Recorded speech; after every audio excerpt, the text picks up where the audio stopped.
जिसकी वजह से जीत होती हुई नजर आई। जी जी, यहाँ पर एक बड़ा सवाल ये है पंकज कि आपके इर्द गिर्द क्या कोई कांग्रेसी बड़े कद्दावर नेता दिख रहे हैं क्या?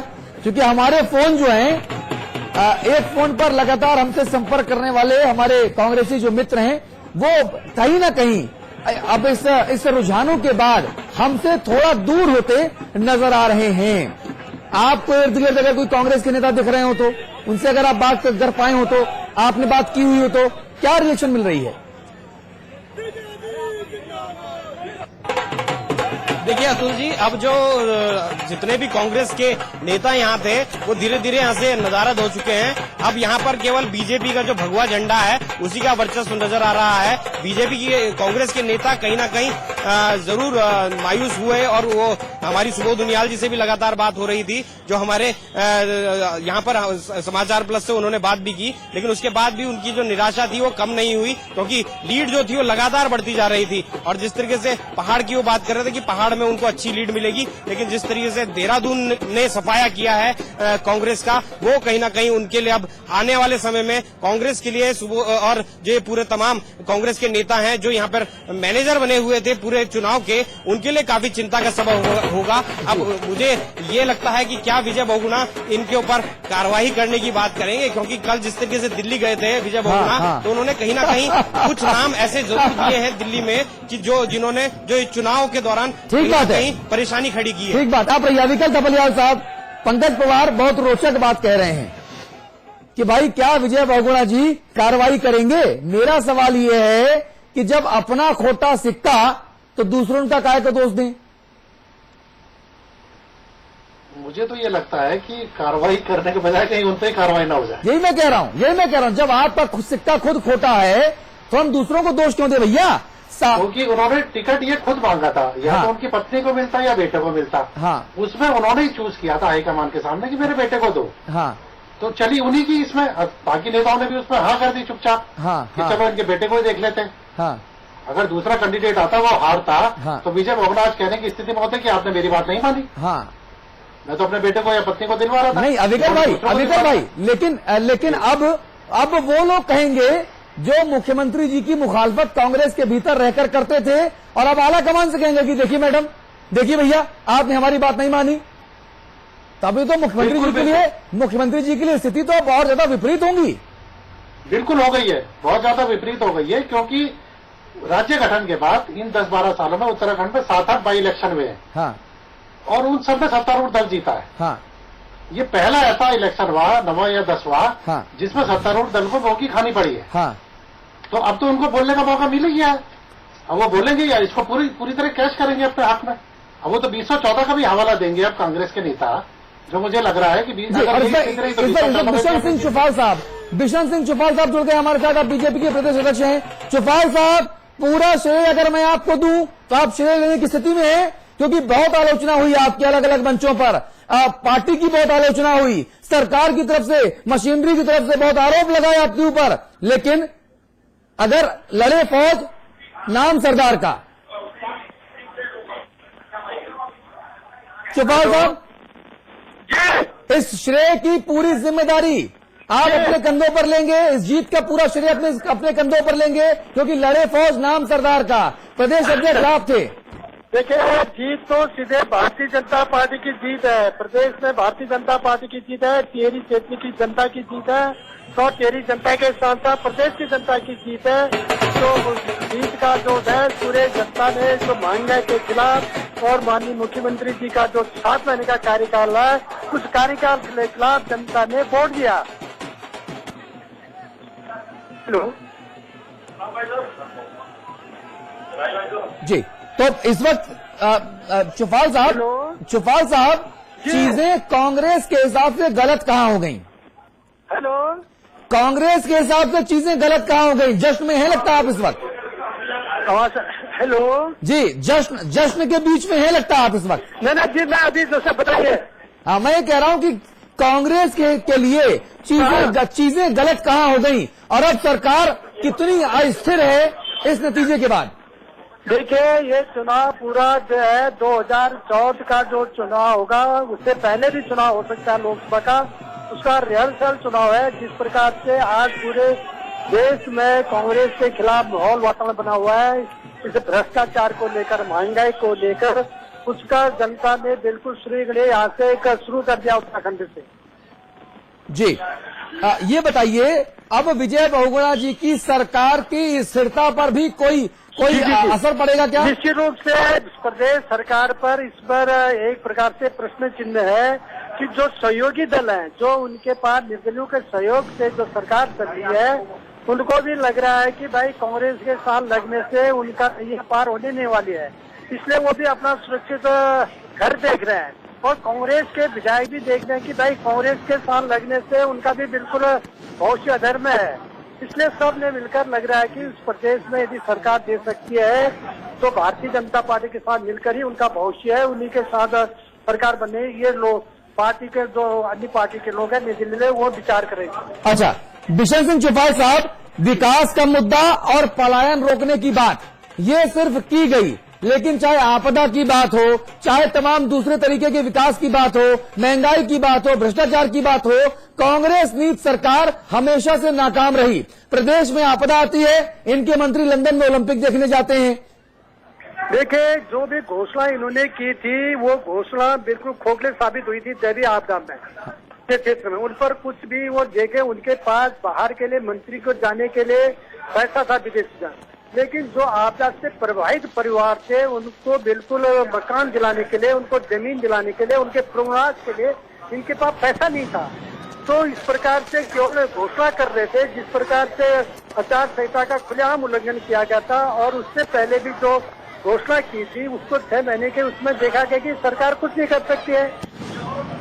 जी अच्छा, ये बताइए, क्या भितरघात भी एक महत्वपूर्ण पहलू रहा है साकेत बहुगुणा के खिलाफ? नहीं, ये तो उनका अंदरी मामला है। इस समय तो सबने कोई मत बना रखा था कि कांग्रेस के खिलाफ वोट देने का मन था, महंगाई के खिलाफ वोट देने का खिलाफ था। तो अब तो वो हार गए, तो वो आपस में किस प्रकार से कर रहे हैं एक दूसरे के पर, तो उनका अंदर का मामला है, लेकिन हमको ऐसा नहीं लग रहा था। बहुत धन्यवाद आपका। समाचार प्लस से बात करने के लिए बहुत बहुत शुक्रिया आपका। बिशन सिंह चुफाल साहब बहुत खुश हैं, लग रहा है कि समर्थकों की भीड़ के बीच में से हमसे बात कर रहे हैं। हम कांग्रेस के नेताओं से लगातार संपर्क करने की कोशिश कर रहे हैं। अपने सहयोगियों से मैं गुजारिश करूंगा कि जरा अगर वो मुझे सुन पा रहे हो तो जरा कांग्रेस के उन तमाम नेताओं को फोन लगाया जाए जो लगातार समाचार प्लस पर अलग अलग मुद्दों पर अपनी बातचीत करते थे, चाहे वो यशपाल आर्या जी हो, श्रीमती इंदिरा हृदय जी हो, सुबोध उनियाल जी हो, राजीव महर्षि जी हो, रीता बहुगुणा जोशी जी हो। जरा इन लोगों को फोन ट्राई किया जाए और ये हम समझना चाहते हैं कि कांग्रेस पार्टी के भीतर इस वक्त किस तरह की स्थिति है, कांग्रेस पार्टी के भीतर इस वक्त किस तरह का मंथन, चिंतन चल रहा है, मनन चल रहा है। क्या इस वक्त कांग्रेस पार्टी के भीतर सिर्फ फटोवल तो नहीं चल रहा, जिसकी आशंका लगातार अविकल थपलियाल साहब और हम सब लोगों को थी। अविकल थपलियाल साहब, इस वक्त कांग्रेस में क्या चल रहा होगा? चिंतन, मनन, करुण क्रंदन या सिर्फ फटोवल? एक गुट में तो करुण क्रंदन चल रहा होगा और दूसरे गुट में चिंतन मनन, जो आप कह रहे हैं। चिंतन मनन भविष्य का, भविष्य की रणनीति का, भविष्य के ताज का।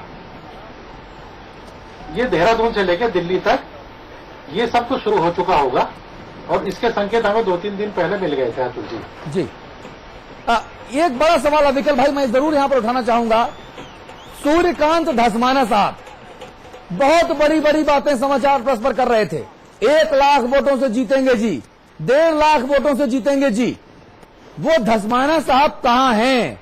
धस्माना साहब का फोन भी हम ट्राई कर रहे हैं, पूरी घंटी गई, धस्माना साहब ने फोन नहीं उठाया। धस्माना साहब के वो 1.5 लाख वोट कहां चले गए? माननीय धस्माना साहब, आप या आपके चहेते, शुभचिंतक, आपके समर्थक अगर समाचार प्लस पर मुझे सुन पा रहे हो तो मैं आपसे हाथ जोड़कर विनम्र निवेदन करता हूं माननीय धस्माना साहब कि आपके पास तो हमारे चैनल का नंबर है, मेरा व्यक्तिगत नंबर आपके पास है। आप जरा फोन करके हमें बताएं कि आपके 1 लाख और 1.5 लाख वोट वो कहां चले गए? आपने कहीं जाने दिए या कांग्रेस को नहीं डालने दिए? ये एक बड़ा सवाल है धस्माना साहब माननीय, ये सवाल मैं आपसे पूछ रहा हूं। अविकल थपलियाल साहब, सही कह रहा हूं मैं? नहीं, आप सही कह रहे हैं। धस्माना जी मुझे मिलेंगे तो मैं आपकी भावनाएं वहां तक पहुंचा दूंगा। स्टूडियो से बाहर निकलते मैं भी उन्हें फोन करूंगा। हाँ। और मैं भी उनकी इस पर प्रतिक्रिया लूंगा। हाँ। नहीं, चूंकि बातें बहुत बड़ी बड़ी की, धस्माना साहब ने मुख्यमंत्री जी से अपनी करीबी दिखाने के लिए इतनी बड़ी बड़ी बातें की, और हम जब जब सवाल पूछते थे जी, और हम जब जब सवाल पूछते थे तब तब धस्माना साहब इतनी बड़ी बड़ी बातें करते थे जैसे मानो अब अगला मंत्रिमंडल जो है, जब जैसी फेरबदल होगा, धस्माना साहब को सबसे पहले मौका दिया जाएगा।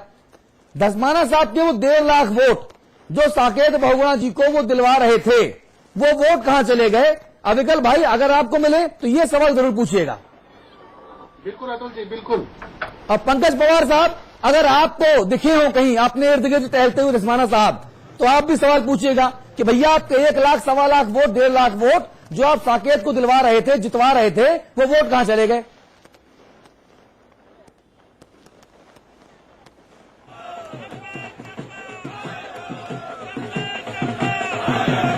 सूर्यकांत धस्माना साहब को फोन लगाया जाए। हम लगातार कोशिश कर रहे हैं उनके सभी नंबरों पर।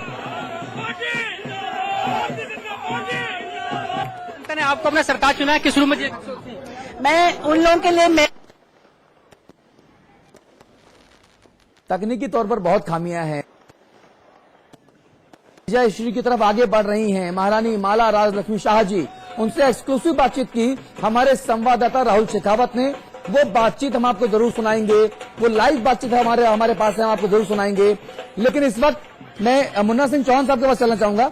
चौहान साहब, बातें और दावे और हकीकत, क्या कांग्रेसी चाटुकारिता में, अवसरवादिता में, इन दोनों के बीच फर्क करना भूल गए क्या? देखिए, मैं आपको वास्तव में अभी एक नाम आपने लिया, हमारे घनिष्ठ मित्र ने छोटे भाई करके कहता हूँ, कॉलेज की राजनीति में किसी वक्त हम उनकी मदद करते थे।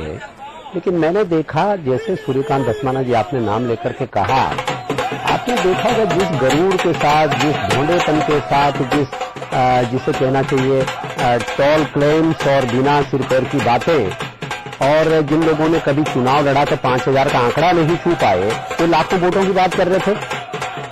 तो ये जो तमाम है, इसीलिए मैंने कहा कि ये सब बिल्कुल एक हवा में उड़। टिहरी की जनता ने आपको अपना सरकार चुना है, किस रूप में? मैं उन लोगों के लिए, मेरे तरह से हमारे परिवार हमेशा उनके साथ होंगे और हम उनके लिए आगे बढ़कर काम करेंगे। धन्यवाद। आपके ऊपर काफी लगातार मतलब प्रहार किए गए थे व्यक्तिगत तौर पे, जो सीएम द्वारा, किस रूप में? वेल, दैट डजंट मैटर, उसमें मुझे कोई परवाह नहीं है। चाहे कोई मुझे वो जो भी कुछ कहना चाहे कहने दीजिए, मुझे उसमें कोई प्रॉब्लम नहीं है। हम जीत गए हैं, जो भी हो, हमें कोई प्रॉब्लम नहीं है। उनको भी मैं थैंक्स बोलना चाहती हूँ। जो ये जीत हुई है, इसका श्रेय किसको देना चाहेंगी? हमारे पार्टी को, हमारे लोगों को, हमारे कार्यकर्ता को और हमारे पूरे टिहरी लोकसभा पब्लिक को और सब आप लोगों को। सीएम ने कहा था कि इनोवा गाड़ी और एम्बेसडर की बात की, तो पहाड़ में अब एम्बेसडर गाड़ी दौड़ेगी। देखिए, एम्बेसडर गाड़ी तो एंटीक है, इनोवा गाड़ी नया है, तो वैल्यू एंटीक का है या नया का है, आप लोग जानते हैं। Thank you. आपके साथ आपका परिवार हम बातचीत करना चाहेंगे। आप भी बताएंगे, जो आपकी आज महारानी की जीत हुई, आज महारानी की जीत हुई है, किस रूप में? हाँ जी, आज जो महारानी की जीत हुई, आप किस रूप में इसको देखते हैं?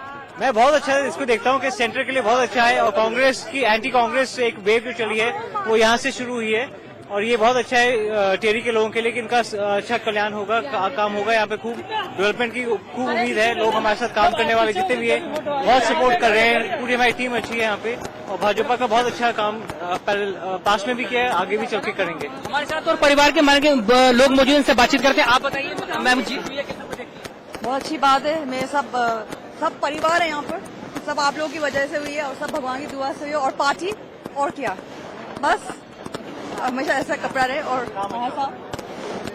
आप देख सकते हैं, ये थी महारानी माला लक्ष्मी, जिनकी जीत के बाद जो काफी खुश है। उनका कहना है कि टिहरी की जनता ने उन पर विश्वास जताया और जिन्होंने इनके ऊपर व्यक्तिगत तौर पर प्रहार किए थे, उसको एक सही जवाब दिया। कैमरामैन सोन परमार के साथ में राहुल सिंह शेखावत, देहरादून, समाचार प्लस।